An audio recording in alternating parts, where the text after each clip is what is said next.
हीरों से भरा खेत, acres of diamonds. Hafeez Africa का एक किसान था। वह अपनी जिंदगी से खुश और संतुष्ट था। हफीज खुश इसलिए था कि वह संतुष्ट था।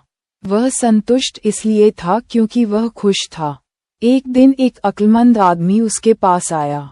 उसने हफीज को हीरों के महत्व और उनसे जुड़ी ताकत के बारे में बताया। उसने हफीज से कहा, अगर तुम्हारे पास अंगूठे जितना भी बड़ा हीरा हो तो तुम पूरा शहर खरीद सकते हो, और अगर तुम्हारे पास मुट्ठी जितना बड़ा हीरा हो तो तुम अपने लिए शायद पूरा देश ही खरीद लो।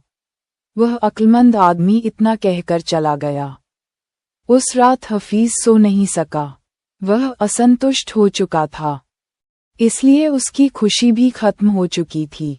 दूसरे दिन सुबह होते ही हफीज ने अपने खेतों को बेचने और अपने परिवार की देखभाल का इंतजाम किया और हीरे खोजने के लिए रवाना हो गया।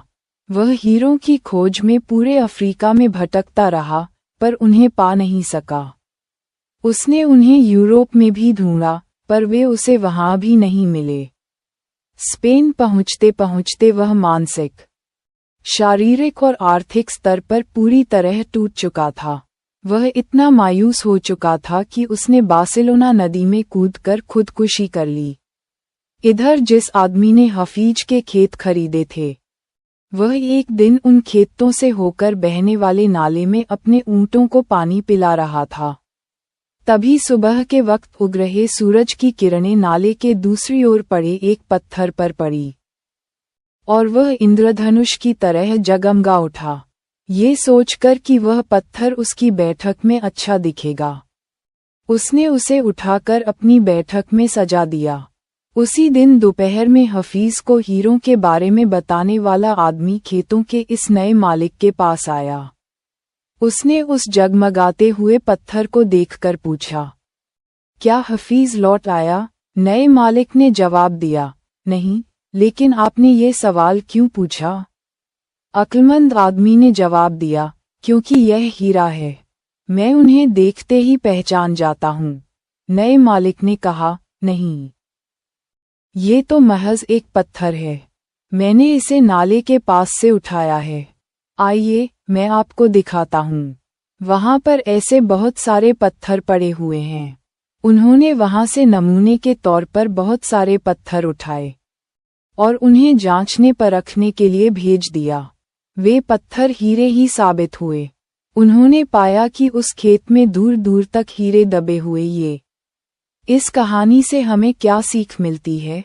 इससे हमें 6 सीख मिलते हैं। 1.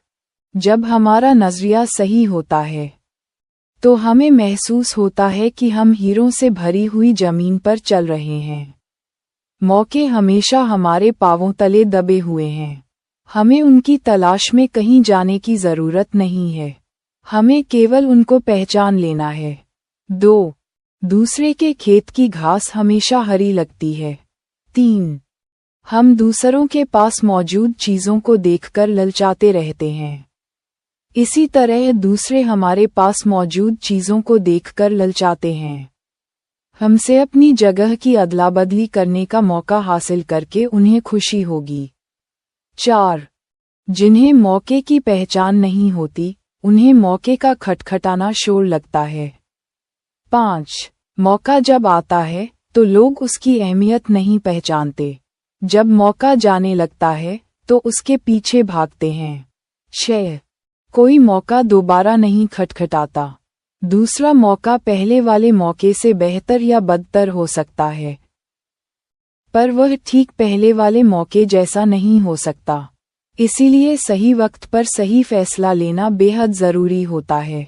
गलत वक्त पर लिया गया सही फैसला भी गलत फैसला बन जाता है।